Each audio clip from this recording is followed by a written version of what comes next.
Hey guys, my name is Mark and today's topic is short and very fast. And I'm not talking about the thing you're thinking right now.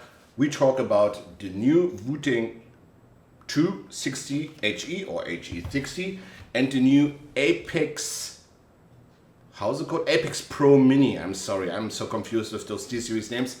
Let's go guys.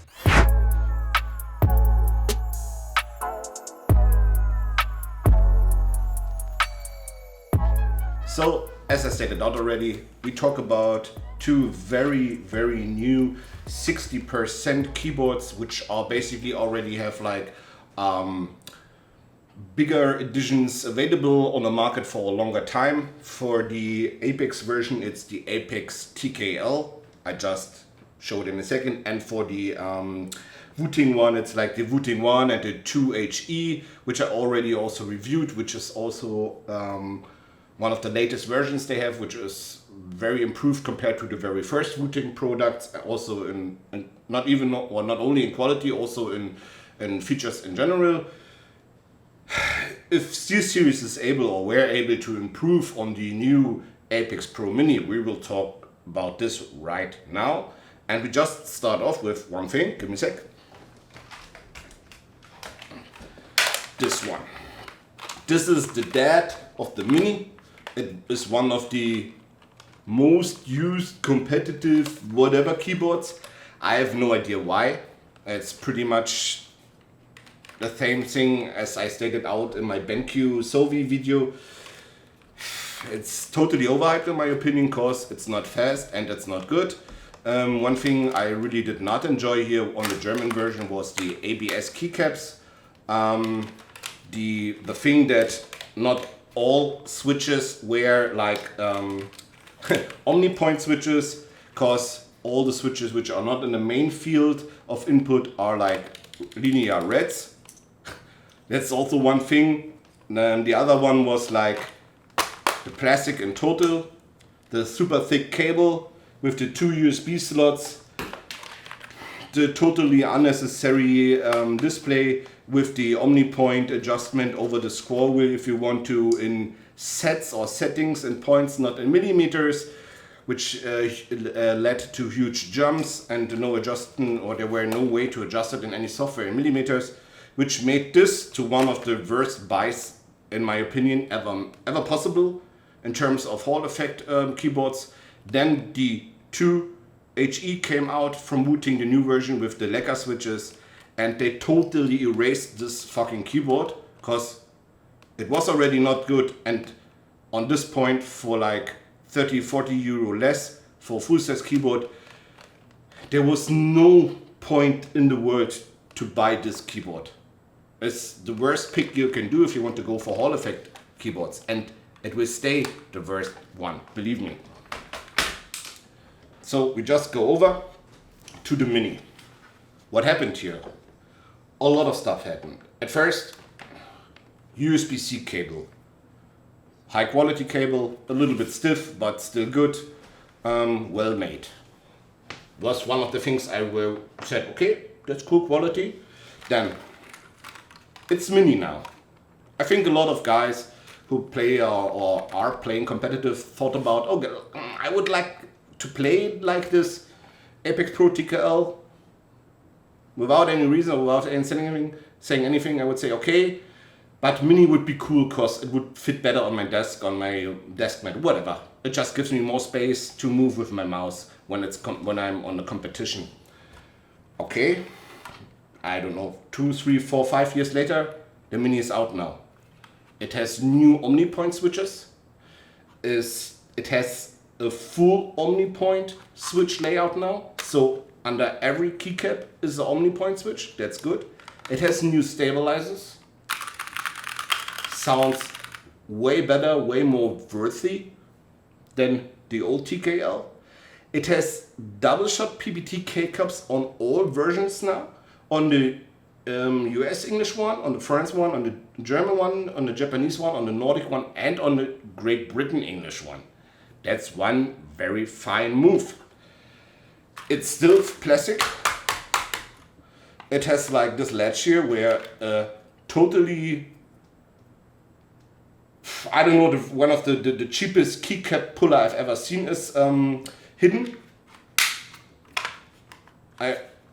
You don't have this latch on the wireless version, by the way, which is like 40 euro more, 60 euro more, something like that, 240, 260, whatever. You have those two rubbers here, which are honestly sticking very good. They are very good made. Then you have, I like this one. It's as small as mine, to be honest. Same height when I put it out. It's like, I have no clue what it is, but it's there. No one needs it. And no one needs this, cause you don't want to use your hand like this. Let's go, bro. I have no idea who plays this way. It's like, what are you doing here? How high will the arch be? I mean, you will have carpal tunnel syndrome in like 10 seconds? I don't know. So totally unnecessary in my opinion. Also one thing I have to mention, besides some of the good stuff and some of the bad stuff I already showed you, is like that it's still total plastic. And the other thing is the price. It's $199.90. The WOOTING is 180. Huntsman Analog 160. Ducky 1.3, 150. Max 160. In US dollar even cheaper, 110, 115. And now one thing I realized when I started to play the WOOTING and the SteelSeries. Ergonomics, guys. You ever thought about ergonomics? We talk about ergonomics a lot on mice, but we never did on keyboard. Why? Because I think we never really experienced a good, or we never really had a good ergonomic keyboard. But Ducky did one very, very insane thing. They just gave you a groove, a curve. It's like, I make it like this, and you see it has a light curve. The keycaps, you see it? It comes up here again. Look at this now. It falls. You see it? The Ducky looks like it has a wave. And the SteelSeries still looks like it's steps or stairs. And you feel it. Playing the Ducky is totally enjoyable without the wrist rest. Even the Ducky looks like it's a little bit higher at the end, but it's not. Because the Ducky is flatter in the beginning and even a little bit flatter than the SteelSeries in the end, and still has those the comfort groove, like the shape. I think they call it quack ergonomics, I don't know. But it's way, way, way more enjoyable to play 8 or 12 hours on a Ducky than to make it on a WOOTING or a SteelSeries, because also the WOOTING, I just do it now fast because I did already with the SteelSeries. Also the WOOTING does not have it. You see, ergonomic wise, Ducky looks like they are ahead 2 or 3 years. And I think it's important. It's like, I don't know, but it's, you really feel it. Because I played the WOOTING live on stream, and it took me like 15 minutes until my hand fall asleep. I had like those itchy feeling in the hands, which you get loose of your fingers, you know, because the arch was too high for me to maintain it or to play it, to enjoy it. It was like very distracting for me, and I just needed to switch the keyboard back to the Ducky. You can avoid this by using a wrist rest, and WOOTING has a lot of good wrist rests in stock. They are very enjoyable, one of the best I've ever had, to be honest. They sent it one for free with the big one, but I think some more ergonomics would be better. That's my opinion, and I think that's a very based opinion. Nevertheless, we still are with the Apex Pro Mini. I told you already what's good and what's bad on it. They also show you the new Omni points here. The new Omni points compared to the old Omni points, they need a little bit more force to actuate. You have a dual mode or a double mode, means you can just press down to a specified deepness like 1.1 millimeter. Then you have an action, for example, like stop. And then you can release a little bit to like 0.9 or 0.8, whatever you want. And then you go down 1.1 again, like you go to 1.8 then. And it does the next move you have put into the software. Like run, jump, go left, whatever. So you can double input, you put a double input on one key or on one switch or however you want to say it. That's a good thing. But you also have it on the WOOTING since a long time. And WOOTING in future will also have like 4 times actuation. Just to have said this once. It's cool for me. I have no idea where I would use it. But I think a lot of you people are very very open and have a lot of ideas how to use it very well. You can do it with both of these keyboards, so that's very good. The software in general of the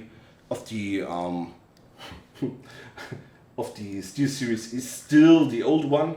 It's still the GG software, the newest version. The first thing I have had to do when I just plugged in this one with the GG version software, which I only have on my streaming PC, because I don't want to have any of those Razer or whatever software on my gaming PC. You just needed to update the firmware of the keyboard. I mean, that's kind of logical, because I guess these one were already built when the engineer at wherever this program was written or the firmware is written wasn't or were not finished with the program or with the firmware itself. So you just have to update it, just plug it in, update it, just do it, and then you can set everything you want. I set the actuation point here to 1.1 millimeter, like I did on the WOOTING, to have the same actuation point on both keyboards when I do the LDAT, just to be sure to have like the how can I say, when I do the benchmark, they have the same numbers everywhere, like 1000 hertz, 1.1 millimeter actuation point, all the stuff, you know.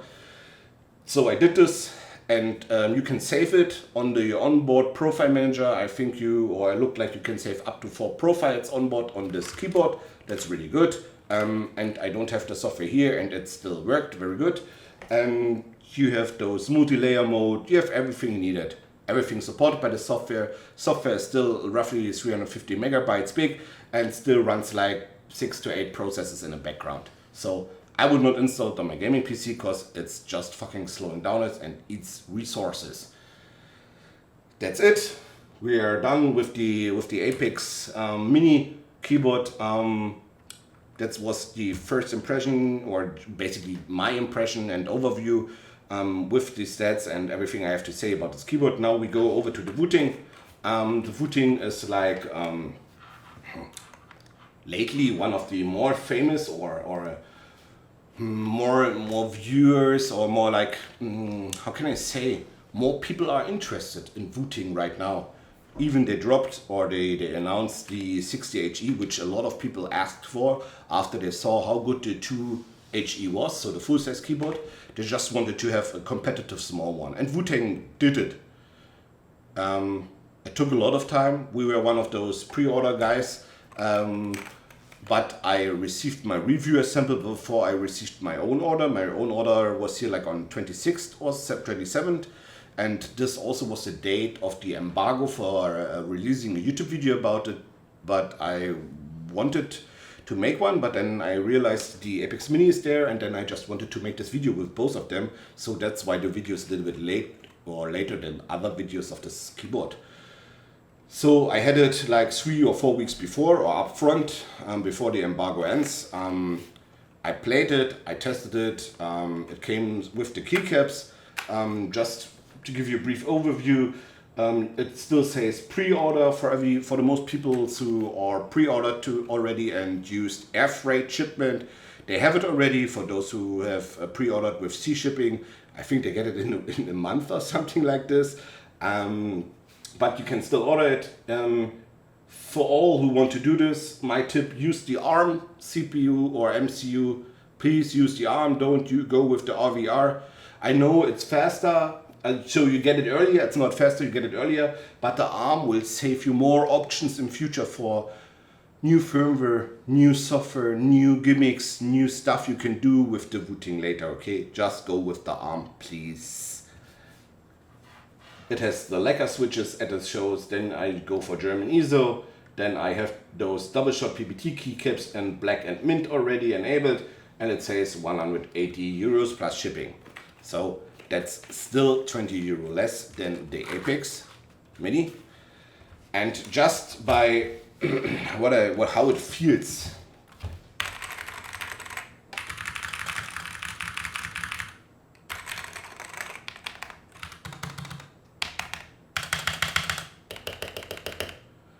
I think you heard it already. The WOOTING also feels more worthy. It feels like it is higher quality keyboard, to be honest, for the money.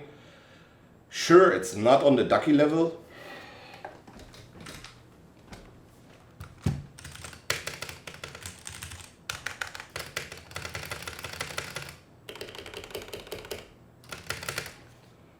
But it's on a very, very high level. It's even on a higher level than the Razer Analog Mini, to be honest.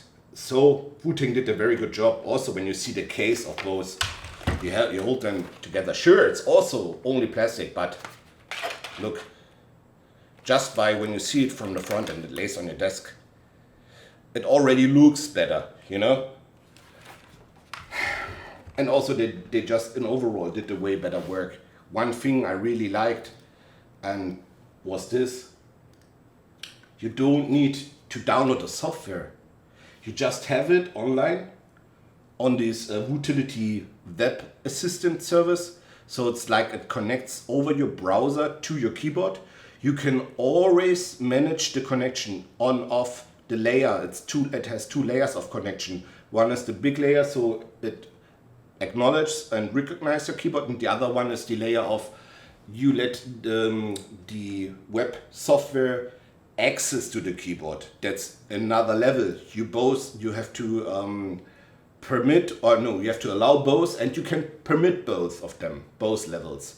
So if you think it's not secure, you can just like cut it off. That's very good, because you don't have to install some software on your PC. You can do it all here. And basically you can do everything here. And as I said already, I also set here the actuation point to 1.1 millimeter, and it tests a lot of stuff like performance. You can remap the keys. You also can like set the controller mode, whatever you want. And as you see, I activated the Tachyon mode. That's the normal mode, that's the Tachyon mode. Why I did this? Because on the old WOOTING 2 HE review, I did not test the Tachyon mode, and a lot of people said, yeah, well, you don't test Tachyon mode, you only test the Digi and the analog mode, blah blah. And I said, okay, I will do it now. I did it now, and we just will talk about this now, because I think that's also one thing why you're here. We just changed something, guys. We just show you everything now. Now you see everything, all the latencies where I'm talking about right now. And as you can see on the very bottom, there is the SteelSeries Apex Pro Mini in wired. It says 1.1 millimeter for the actuation point, and the latency is 11.79 milliseconds. And if you watch up the whole list, you see it has a very high standard deviation. So the how can I say, the average is like close to 12 milliseconds, but it can be 2.64 milliseconds slower or faster, which is a very high derivation, so it moves out a lot. Then you see the Razer Huntsman Analog, for example, which is 11.49 milliseconds, but with 1.5 millimeter at the actuation. So it actuates later, but the latency itself, it's not even worse, it's even a little bit better, and the average is more close with 1.3 milliseconds less or more. That's very good. Then you see the Ducky 1.3, which is compared to the Razer, which has analog switches, and to the Steel, which has Hall effect switches, Still very fast with 11.25 milliseconds with a debounce of 5 milliseconds. Still one of my favorite keyboards, just in terms of usage, of everyday usage. Then we go over to numbers you maybe already haven't had. That's the 2HE I reviewed there, was like 9.5 milliseconds. And then we have the old, or both of the Razer Huntsman V2 TKLs with 8K Hertz settings. And the faster one was the linear optical red ones with 7.74 milliseconds and a standard deviation of 1.4 milliseconds. Pretty good, isn't it? Yeah, it is. But keep in mind, it's on 8K Hertz with the optical switch. And then you have the WOOTING 2HE60 in tachyon mode at 1.1 millimeter actuation. And it says 7.23 milliseconds, which means that's the new fastest keyboard I have tested. Maybe there's another faster keyboard out there, I have no idea, but from those keyboards I have here and I have tested, this one is the fastest. And yes, it's faster than the Fanatic Streak or whatever low profile keyboard, okay guys? It's the fastest. It's not about the actuation point, it's about the MCU, the way it's poiled, it's coiled, the PCB is made. It's not about when did it actuate, it's faster when the actuation is earlier. It's not. It's bullshit. You see it down there. 1.1 to 1.5, it's not faster. It's how the keyboard is made, guys. So at the end, I still have to say, SteelSeries continues how they did, or just do the same business like they did in the last year with those very, very bad mouse. One of them, the Aerox 2022 version was okayish. The only one I would really say was worth to buy, but the rest of the products, too expensive, very bad performance for the high price. I always see the price and the performance point, and at this high premium cost SteelSeries has, the product needs to be way better, way better, way more versy, different materials used, higher standards and everything, and it's not that good, guys. It's not that premium. You pay, you don't get the premium in the product. And then we have WOOTING, and I have to say WOOTING is rising. I think WOOTING is, besides Pulsar, one of the brands I really want to see in future and what they will do. And that's basically all I have to say right now about those two brands. I'm happy I'm able to review this for you and test the latencies for you. And I hope you enjoyed this review. I will stay as I am, and the reviews will stay also like they are right now. Thanks for watching. See you on the next one. Bye bye.